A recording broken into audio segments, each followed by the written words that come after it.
J'aimerais dire d'abord deux mots de l'idée centrale de notre épistémologie génétique, parce qu'elle est presque toujours mal comprise.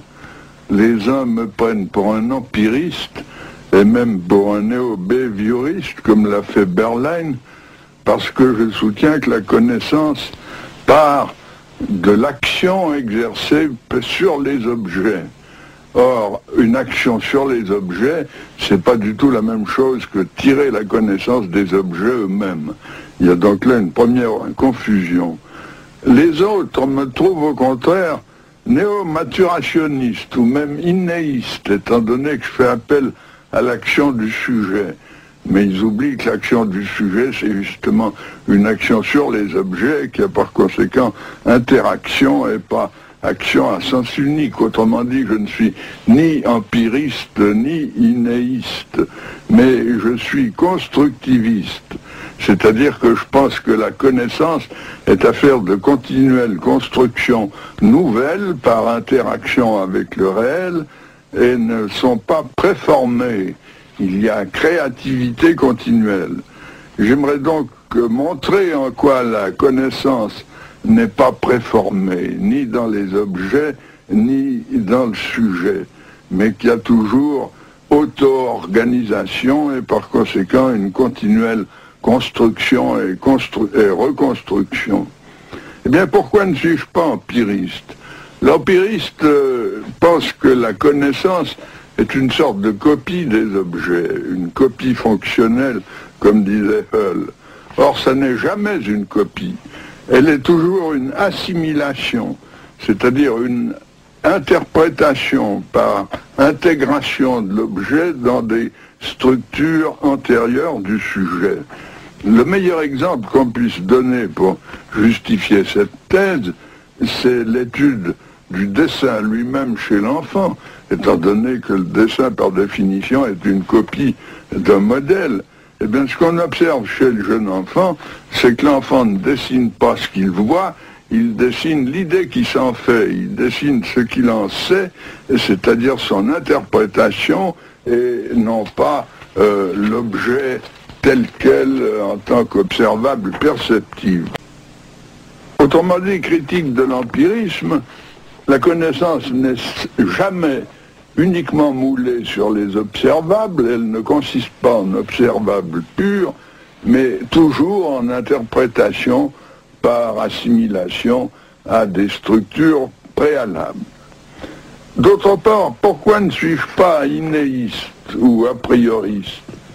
Eh bien, prenez l'histoire des sciences. Toute l'histoire des mathématiques est une construction continuelle. En partant des nombres naturels, 1, 2, 3, 4, il a fallu des siècles pour construire l'ensemble des nombres entiers avec les négatifs. En partant des rationnels, il a fallu attendre jusqu'à Pythagore pour découvrir les irrationnels. Ça signifie que ces connaissances ont été construites. Elles ne sont pas préformées. Si on les croyait préformées, comme le pense Chomsky avec sa candeur biologique, eh bien, il faudrait penser que les mathématiques sont déjà là d'une manière implicite ou innée chez le bébé, mais pas seulement chez le bébé, chez l'animal, il faudrait remonter jusqu'aux invertébrés et aux protozoaires pour y voir la source des mathématiques. En réalité, les mathématiques, et chez l'enfant on y assiste d'un jour à l'autre, sont sans cesse construites par les actions du sujet. Elles procèdent à partir de la coordination des actions du sujet, de la logique de l'action du sujet. Et alors, de ce point de vue, il lui faut tout construire. Disons maintenant quelques mots des structures opératoires. J'entends par là des systèmes de transformation exécutés par le sujet, donc le prolongement des actions du sujet, mais de transformations qui peuvent se composer entre elles et donner un système fermé. Exemple, une classification ou bien une sériation dont vous verrez tout à l'heure un exemple expérimental, ou bien une table à double entrée ou tout ce que vous voulez. Et pour ce qui est des opérations, je les définirai comme des transformations ou actions du sujet et qui peuvent être retournées, qui sont réversibles. Exemple, l'addition, dont l'inverse est la soustraction. Or, nous avons étudié longuement les structures des stades des avant le langage et à partir du langage. Une objection continuelle qu'on nous fait, et surtout chez les anglo-saxons, c'est que la structure n'existe que dans l'esprit de l'observateur, du psychologue, et que la structure n'est pas comme telle dans l'esprit de l'enfant. Eh bien, à cela, j'ai une réponse qui me paraît bonne, c'est que je définis la structure comme étant ce que l'enfant sait faire et non pas ce qu'il en pense. Il ne fait pas du tout lui-même une théorie de la structure, bien entendu, mais il exécute des actions et nous constatons, nous, que ce qu'il sait faire dans ses actions est bien coordonné et surtout que cela lui permet d'en tirer par déduction des conséquences auxquelles il n'avait pas pensé, comme nous allons le voir tout à l'heure à propos de la sériation. Autrement dit, la structure, c'est en fait un ensemble de pouvoirs coordonnés que le sujet a acquis et dont le théoricien peut formuler les lois d'une manière abstraite, mais dans l'esprit de l'enfant, ça n'a rien d'abstrait, ça n'a même rien de théorique, c'est l'ensemble de ces pouvoirs coordonnés entre eux. Si les connaissances ne sont pas préformées ni dans l'objet, comme le croit l'empirisme, ni dans le sujet, comme le croit l'innéisme, il y a alors construction successive. Et le développement de l'intelligence, à cet égard, apparaîtra comme une série de constructions qui prolonge l'embryogénèse, qui prolonge l'épigénèse, la formation de l'organisme lui-même. Et ces constructions successives, et par le fait même qu'elles sont successives, marquent alors une série de paliers hiérarchiques que nous appellerons des stades. Et en gros, nous pouvons, des stades, ou si vous préférez, des niveaux. En gros, nous pouvons distinguer 4 grands stades. Les premiers se manifestent avant le langage, c'est le niveau de l'intelligence sensorimotrice. Ensuite, c'est le niveau des premières représentations avec l'aide du langage, mais sans encore atteindre les opérations au sens que nous avons défini tout à l'heure. Ce sera la période préopératoire, dont vous venez de voir des exemples à propos de la sériation avant que l'enfant atteigne l'opération. Ensuite, nous avons le niveau des opérations que nous appellerons concrètes parce qu'elles portent sur des objets manipulés ou manipulables pour l'enfant. Et puis finalement, il y a un niveau supérieur où l'enfant peut raisonner sur des hypothèses aussi bien que sur des objets et que nous appellerons les opérations formelles. Eh bien, pour étudier ces stades, nous présentons à l'enfant des séries de petits problèmes. Mais ces problèmes sont absolument nouveaux pour l'enfant. Il n'y a jamais réfléchi. Avant de se trouver face à un psychologue, s'était jamais posé ces questions-là.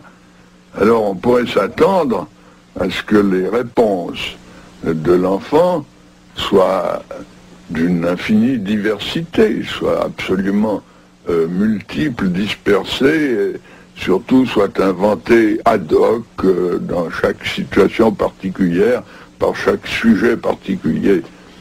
Eh bien, ce qui est au contraire d'étonnant, et cet étonnement, je l'ai depuis 50 ans que je travaille dans ce domaine, ce qu'il y a d'extraordinaire, c'est qu'aux mêmes âges, des enfants d'un même milieu, j'entends par milieu la collectivité adulte, les enfants d'un même âge, en gros, donnent toujours les mêmes réponses.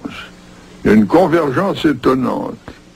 Et puis, d'autre part, par exemple, ce que vous avez vu sur la sériation, vous pourrez le voir chez tous les enfants préopératoires, etc. Et puis, le second fait très surprenant, c'est que on retrouve il y a des différences donc d'un âge au suivant, mais on retrouve toujours le même ordre de succession. C'est-à-dire que ces stades sont séquentiels, il faut passer par l'un pour pouvoir arriver au suivant.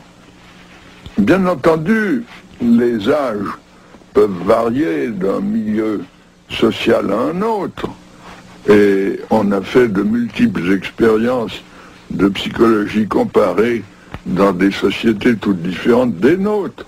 On a étudié nos stades en Afrique, on les a étudiés chez les Indiens d'Amérique du Nord, en Asie, etc.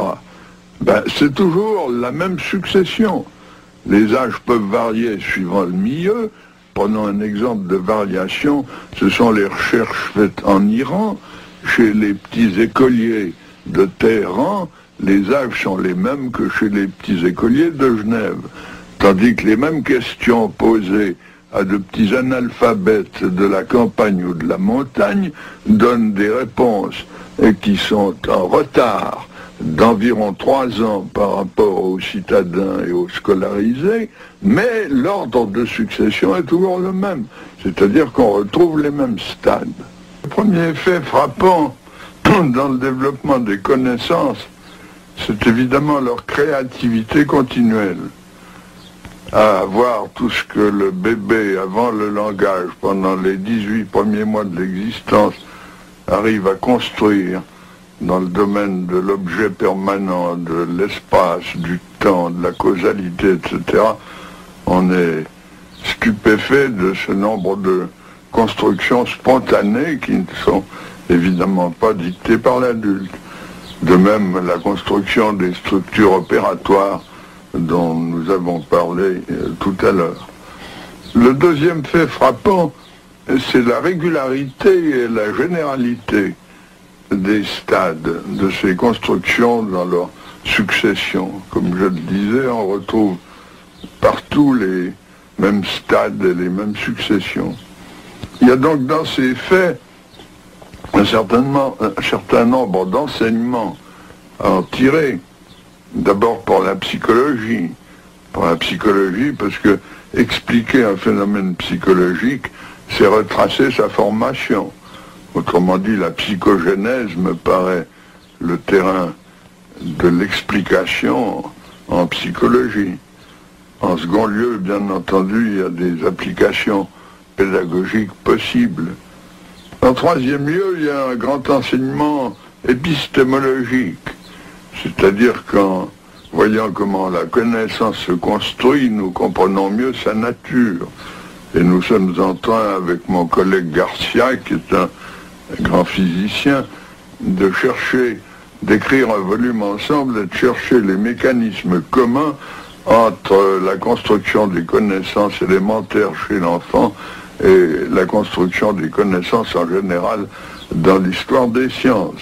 Et ces mécanismes communs, on en trouve pas mal. Pensez aux notions de conservation, aux structures opératoires, aux modes d'abstraction, etc. Par ailleurs, nous continuons naturellement nos recherches. Nous sommes loin d'avoir terminé ces explorations. Nous étudions en ce moment comment une connaissance qui vient d'être acquise peut s'ouvrir sur de nouvelles possibilités, engendrer des nouvelles connaissances.